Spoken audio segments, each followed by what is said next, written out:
I've done things before I've done this. The Reagan campaign, the Tea Party movement. I attended rally after rally after rally. That's how I met Donald Trump. He was very interested in the Tea Party movement. The Convention of States movement. It didn't start here. It didn't start by some entertainer, some podcaster. That movement was started by Mark Meckler and me. It's now 5-6 million members. I'm not doing this, oh, good Mark, good Mark. I'm doing this to explain that when I come to you and I talk about these things on this platform, on my radio show, where I write about them, it's not esoteric, it's not theory, it's from experience. Experience. So when I see Marxist-Islamists doing what they're doing, I expose them. When I see fake MAGA doing what they're doing, I take them on. I've mentioned to you many times, these communist revolutions, this is communist and Islamist, but these communist revolutions are not led by impoverished people, uneducated people. Mao was a teacher. His family was considered upper middle class. He was not part of a group in poverty. Lenin was had the equivalent of a PhD, a scholar, more of a professor type, not poor. He led the Russian Revolution. Castro was a lawyer, 28, 29 years old, and his father was a landowner, fairly wealthy. And I go down the list. Marx's father was a lawyer who made a lot of money and helped subsidize his son who would, by the way, participate in the stock market in London, the anti-capitalist that he was. He didn't make much money. He made very little for the sale of his articles, and he was a quote-unquote journalist for a period of time. But his father helped subsidize him. His father was a lawyer. But none of these people came out of poverty. Mondami, his family is worth millions, in part due to Qatar, but otherwise. They chose to come to the United States from Uganda.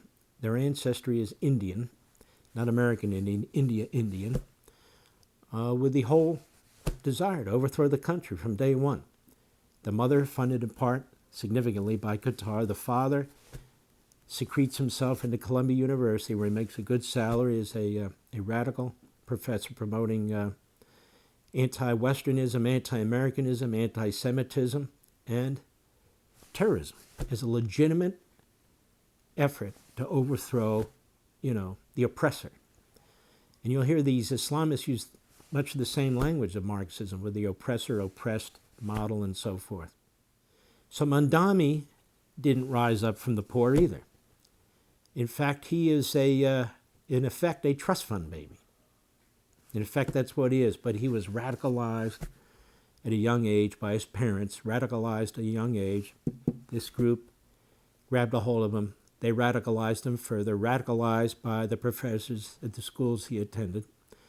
And now here we are. And now when you criticize him and point out who he is and what he is, you're called Islamophobic. That's a trick that cannot stand. And you must not be, discouraged if somebody calls you that, and if you know you're not, that you're calling them out for what they are. Then on the economic side, this man has never worked a private job in his entire life, 34 years old, never. We've all done something, right? I mean, I was a janitor for a summer or two, 2 summers actually, at my synagogue to earn some money on the side, and worked for my parents to earn some money. They were middle class, not upper, not lower, depended on the year. If they were lower or middle, but they worked hard and they provided for their children, and we worked for them. I don't see that Mondami's done anything like that. In fact, when he wanted to get married, he went back to Uganda. They went into their walled-off compound, and his wife is richer than he is. Just as radical, by the way. His wife is richer than he is.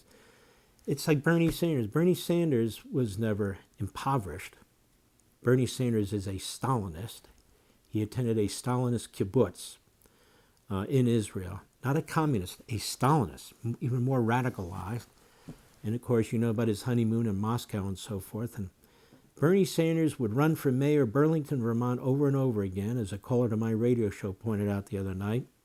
He was sort of the Harold Stassen of candidates. Many of you don't know who that is. Google his name. That guy ran for president like 20 times.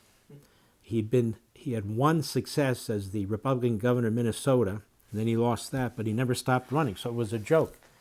Well, Bernie Sanders was a joke until he wasn't a joke, and he got elected there, and then of course, I believe he got elected to the House, and then he got elected to the Senate, and he's part of this movement. But he is a dyed-in-the-wool red, a dyed-in-the-wool communist Stalinist. That's what he is. But he never worked a day in his life in the private sector. You look at AOC. She was a bartender for a period of time, but she came from well-to-do family. She didn't come out of the Bronx, as she suggests. They lived in Westchester. And she insisted, and her annual points this out in high school, that she be called Sandy. Sandy. Not by her actual, given name, Sandy. And so Sandy became part of this movement too, but other than her short stint as a bartender, she's done nothing. And I can go down the list. It's much like some of these isolationist, anti-American, anti-Semite podcasters who Trump called one of them a kook. What have they done for the country? I mean, you look at them, most of them, not all of them, most of them, the only job they've ever had is in the media or entertainment or something of that sort. What have you done? Well, look, I've done things different than what I'm doing now.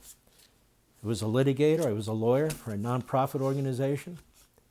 We wouldn't have school choice in this country but for Landmark Legal Foundation and the battles that we fought in the Wisconsin Supreme Court. That's where it began.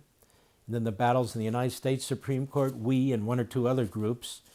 So this whole issue of changing education, taking on the teachers' unions, giving poor people choices, that came from us. That's a big deal.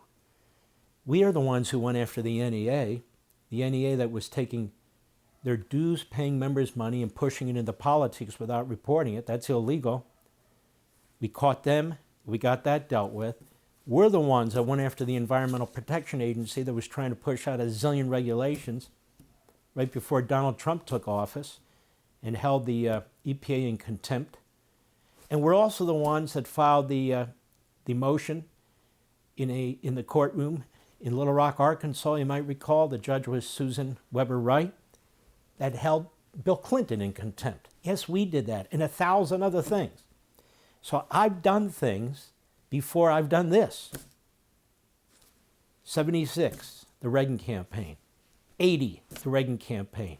The Tea Party movement, including my book, Liberty and Tyranny, which was a spontaneous movement assisted by my book. I attended rally after rally after rally. That's how I met Donald Trump. He was very interested in the Tea Party movement. The Convention of States movement. It didn't start here. It didn't start by some entertainer, some podcaster. That movement was started by Mark Meckler and me with my book, The Liberty Amendments, as he was starting in a fledgling way to organize that movement. It's now 5-6 million members. And so I'm not doing this, oh, good Mark, good Mark. I'm doing this to explain that when I come to you and I talk about these things on this platform, on Fox, on my radio show, or I write about them, it's not esoteric, it's not theory, it's from experience. Experience. So when I see Marxist-Islamists doing what they're doing, I take them on. I expose them. When I see fake MAGA doing what they're doing, trying to take over a movement that will never work, or even trying to take over our colleges and university movements with these wonderful groups that we have. Turning Point USA, the Leadership Institute, Young Americans for Freedom, and others, all working very, very hard at the college level and the high school level. If I see a problem, I throw out the warning flag. We do not want these poisonous people destroying what our ancestors have worked for, our founders. We do not want them destroying that, whether they are the Marxist-Islamists or the phonies and the fakes. But right now I am focused today on the Marxist-Islamists. And as I read to you in that report, it matters what happens in New York because they're organizing in the states and in the cities across the country. They're changing the primary systems. They're taking out the Democrat Party. They're devouring it or taking it out. Republicans are flat-footed. They're standing on their heels. We're having to deal with these elements in our own party and people who claim our own philosophy. We're having to deal with that, some of us anyway. But this is dire. For all this and much more, sign up for Levin TV.